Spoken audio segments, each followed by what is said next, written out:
오늘의 이야기 안녕하십니까? 오늘 우리는 매우 깊고 때로는 우리 자신을 마주하기 어려운 주제에 대해 이야기 나누고자 합니다. 이 이야기가 여러분의 마음에 울림을 주고 삶의 작은 빛이 되기를 소망합니다. 만약 오늘 메시지가 당신의 마음을 움직인다면 이 은혜가 필요한 다른 이들에게도 닿을 수 있도록 공유해 주십시오. 저희 채널을 구독하시는 것은 이 희망의 메시지를 퍼뜨리는 귀한 동참이 됩니다. 이 말씀을 듣는 모든 분들에게 하나님의 평강이 함께하기를 기도합니다. 우리는 지금 예수님이라면 무엇을 없애려 하실까? 라는 질문을 던지는 특별한 여정 중에 있습니다.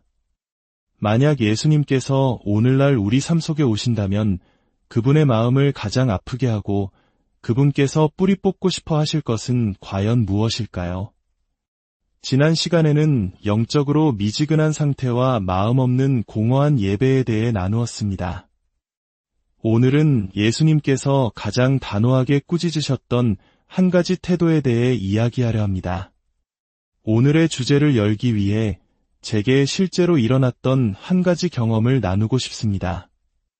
어느 날 제가 사무실로 운전해 가던 중이었습니다. 왕복 4차선 도로로 우회전해서 진입해야 하는 길이었습니다. 저는 안쪽 차선에서 오고 있던 차의 속도를 잘못 판단했습니다. 그 차가 속도를 줄이거나 피하지 않고도 제가 충분히 안전하게 진입할 수 있을 거라고 생각했죠. 하지만 제 판단은 틀렸습니다. 아마도 규정 속도를 한참 넘어서 달리고 있었을 그 차는 순식간에 제 차 뒤로 다가왔습니다.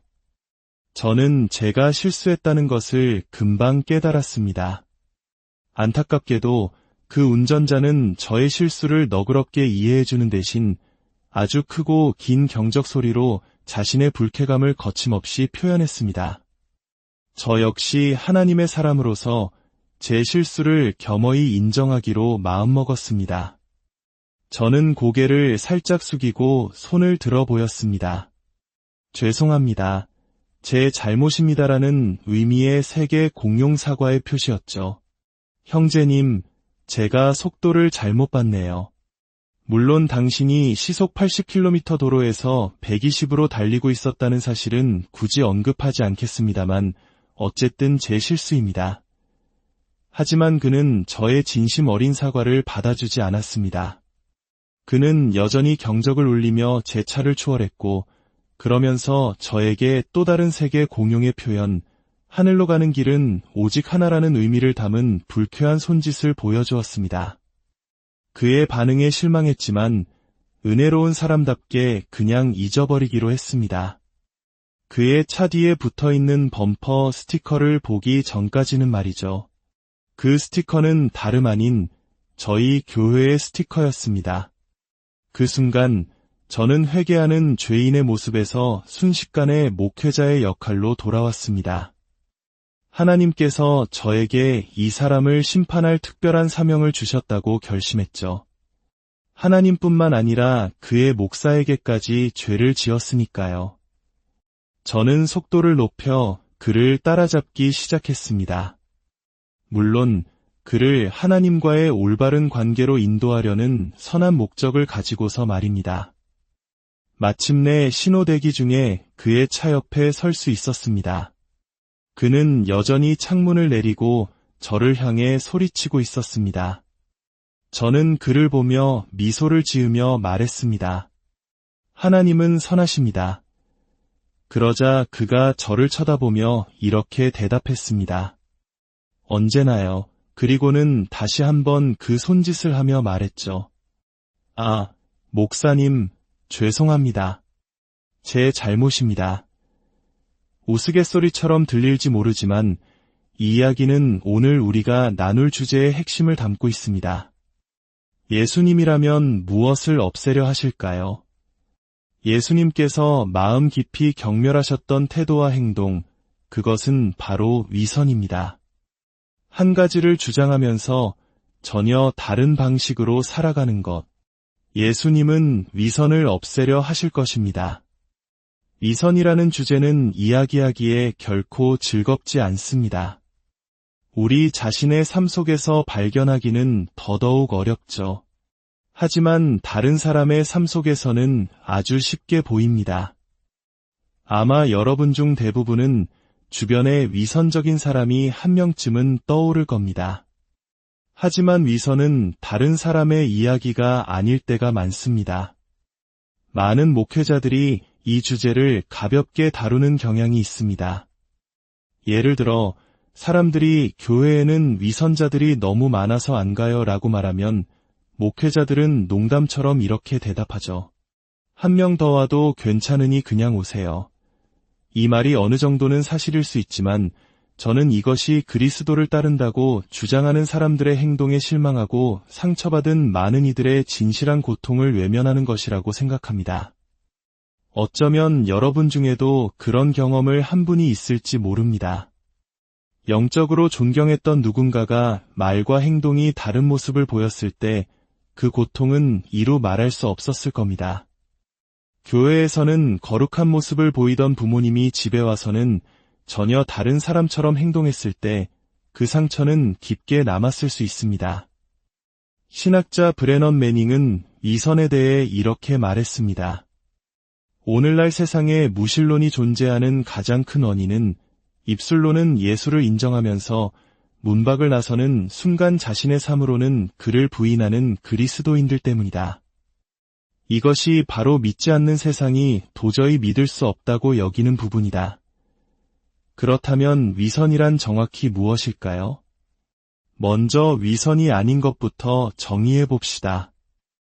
위선은 우리가 하는 행동과 우리가 하기를 바라는 행동 사이의 차이가 아닙니다.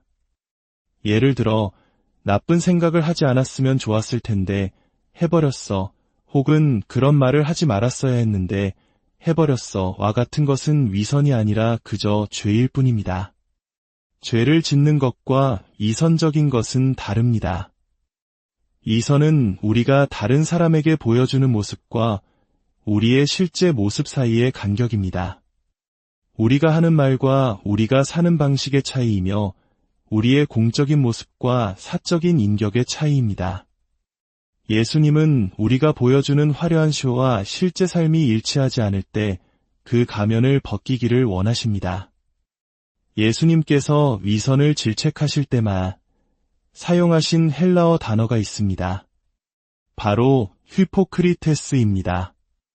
이 단어는 문자 그대로 배우 또는 무대 연기자를 의미합니다. 가면 뒤에 자신을 숨기는 사람을 뜻하죠. 어떤 이들은 성난 위선자의 가면을 씁니다. 겉으로는 술도 담배도 하지 않고 세상의 쾌락을 멀리하는 것처럼 보이지만 가면 뒤에서는 아무도 모르는 중독에 시달리고 있습니다.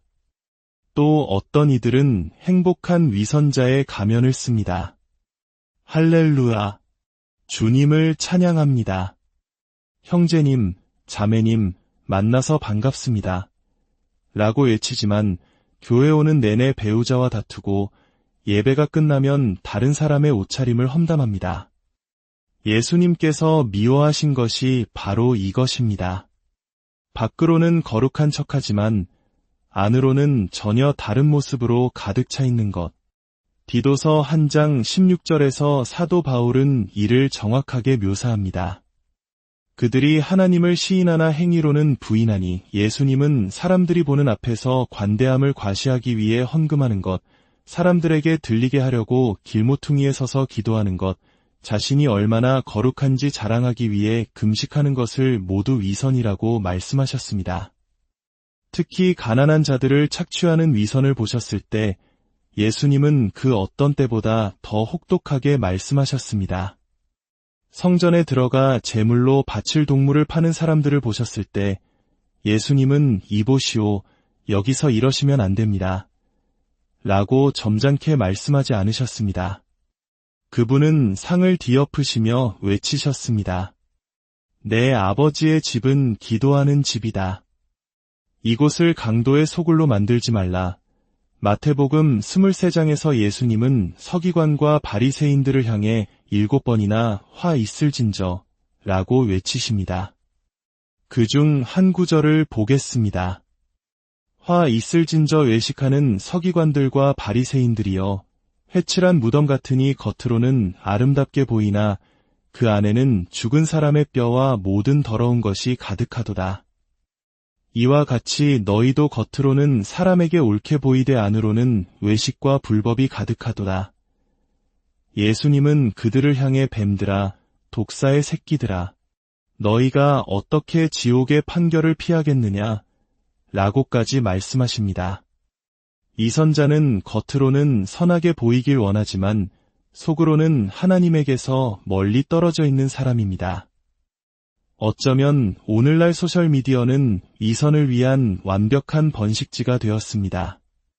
우리는 다른 사람들이 보기를 원하는 모습만 골라서 보여줄 수 있습니다.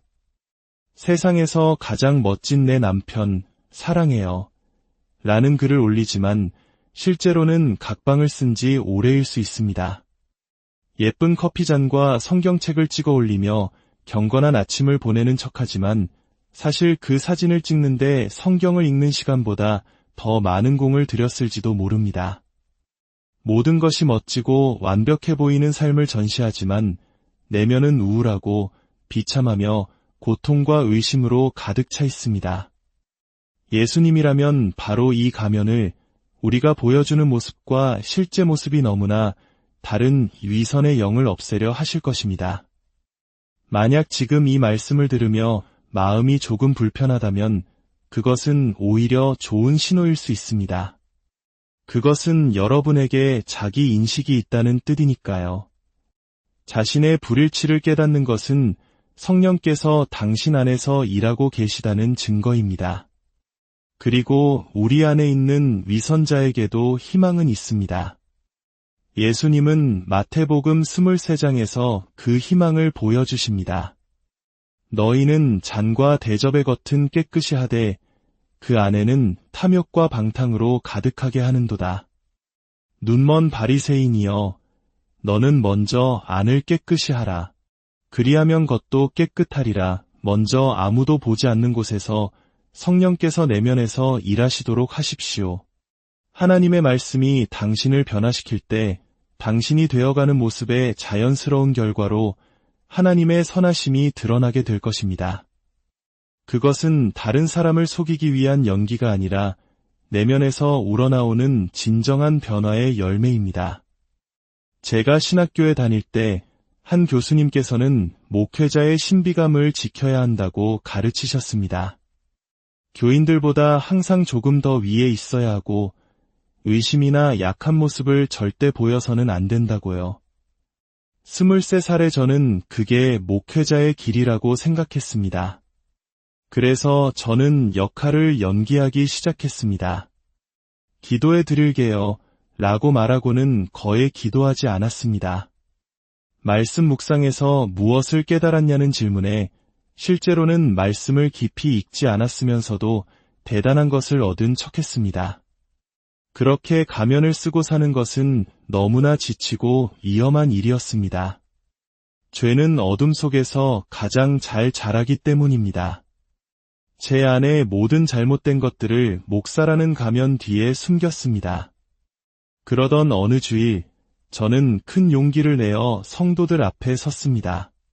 그리고 비유적으로 제 가면을 벗어 던졌습니다. 저는 이렇게 고백했습니다. 저는 풀타임 목회자이지만 파트타임 그리스도의 제자였습니다. 어쩌면 이 말이 여러분의 마음에 와 닿을지도 모르겠습니다.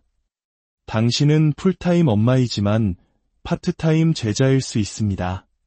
풀타임 직장인이지만 주님과의 관계는 뒷전일 수 있습니다. 저는 그날 거짓된 위선자가 되기보다는 차라리 정직한 죄인이 되겠다고 결심했습니다.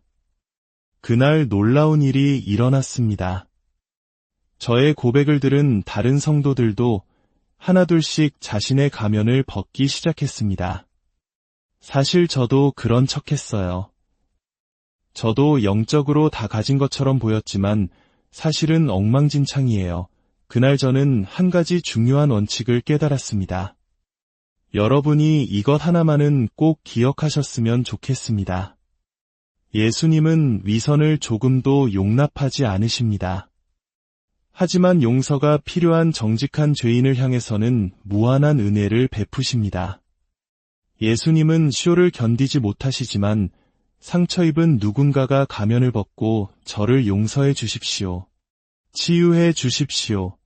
구원해 주십시오 라고 부르짖을 때 그분의 대답은 언제나 예스입니다. 잠언 28장 13절은 이렇게 말합니다. 자기의 죄를 숨기는 자는 형통하지 못하나 죄를 자복하고 버리는 자는 불쌍히 여김을 받으리라. 가면 뒤에 숨어 사는 사람은 결코 하나님의 축복을 온전히 누릴 수 없습니다. 그러나 가면을 벗고 도움을 구하는 자는 자비를 얻습니다. 당신이 정직할 때 그곳에 능력이 있습니다. 우리는 완벽한 사람들이 아닙니다. 우리는 죄인이고 분투하며 넘어지고 부족합니다. 싸움과 갈등 속에서 두려워하고 때로는 일관성을 잃기도 합니다. 그러나 우리가 믿음의 공동체 안에서 서로에게 마음을 열고 아무에게도 말하지 못했던 이야기가 있어요 라고 고백할 때 그 진실이 우리를 자유롭게 할 것입니다. 다윗은 시편 139편에서 이렇게 기도했습니다. 이 기도가 오늘 우리의 기도가 되기를 바랍니다. 하나님이여 나를 살피사 내 마음을 아시며 나를 시험하사 내 뜻을 아옵소서. 내게 무슨 악한 행위가 있나 보시고 나를 영원한 길로 인도하소서. 이번 주 내내 저는 이 기도를 드렸습니다. 하나님, 저를 살펴보시고 제가 쓰고 있는 가면을 보여주십시오. 저조차도 깨닫지 못하는 위선을 드러내 주십시오. 우리가 거짓의 가면을 너무 오래 쓰고 있으면 때로는 스스로 그 거짓을 믿게 되기 때문입니다. 우리의 겉모습과 실제 모습 사이의 간격, 우리는 그 간격을 무엇으로 메워야 할까요? 우리의 노력이나 선한 행위가 아닙니다. 우리는 그 간격을 오직 그리스도로 메웁니다. 그분이 우리의 의가 되시고 우리의 치유가 되시며 우리의 구원이 되십니다. 우리가 예수님께서 내면에서 일하시도록 내어드릴 때 우리의 외적인 행동은 내면의 치유가 자연스럽게 반영된 결과가 될 것입니다. 오늘 가면을 벗어 던지십시오. 진리를 알 때 진리가 당신을 자유롭게 할 것입니다. 예수님은 우리에게 완벽함을 요구하지 않으십니다. 그분은 정직함을 원하십니다. 예수님은 쇼를 위한 자리는 조금도 남겨두지 않으시지만 도움이 필요한 정직한 자를 위해서는 무한한 은혜를 준비해 두셨습니다. 아버지 하나님, 오늘 이 자리에 있는 우리 모두의 마음 속에서 일하여 주시옵소서. 하나님, 저를 살피소서라는 위험하지만 진실된 기도를 드릴 때 하나님께서 보여주시는 것들을 두려워하지 않고 마주할 용기를 주옵소서. 그 진실의 반대편에는 자유와 치유, 은혜와 자비가 있음을 믿습니다. 진실한 나눔을 할 수 있는 공동체가 없는 이들을 위해 기도합니다. 사람들이 진짜 내 모습을 알면 어떡하지? 라는 두려움을 넘어 믿음의 발걸음을 내딛게 하시고 은혜가 가득한 공동체 안에서 참된 치유를 경험하게 하옵소서. 오늘 많은 이들이 중독의 문제, 깨어진 관계의 아픔, 재정적인 어려움, 미래에 대한 두려움을 가면 뒤에 숨기고 있습니다. 주님, 그들이 정직하게 자신의 필요를 고백할 때 그 거룩한 순간에 함께하여 주시고 치유의 역사를 이루어 주시옵소서. 우리는 위선을 용납하지 않으시는 예수님의 은혜에 감사합니다. 동시에 그분께서 우리와 같은 죄인들을 위해 이 땅에 오셨다는 사실에 기뻐합니다. 이 시간 예수 그리스도의 용서와 새로운 삶이 필요하다고 느끼는 분이 계십니까? 당신의 죄를 위해 십자가에 달리신 하나님의 아들 예수님을 당신의 구주로 영접하시겠습니까? 당신의 삶을 그분께 드릴 때 그분은 당신의 모든 죄를 용서하시고 당신을 완전히 새로운 존재로 만드실 것입니다. 당신은 더 나은 사람이 되는 것이 아니라 전혀 다른 사람이 됩니다. 오늘 당신이 이 자리에 있는 것은 우연이 아닙니다. 하나님께서 당신을 이곳으로 부르셨습니다. 주님의 무한한 은혜에 예라고 대답하시기 바랍니다. 이제 저를 따라 기도해 주십시오. 하늘에 계신 아버지, 제 삶 전체를 주님께 드립니다. 저의 모든 죄를 용서하여 주십시오. 저를 변화시켜 주시고 새롭게 하여 주옵소서. 주의 성령으로 저를 채우사 제가 매일 주님을 알고 주님을 위해 살게 하옵소서. 제 삶은 이제 제 것이 아니라 주님의 것입니다. 새 생명 주심에 감사합니다. 예수님의 이름으로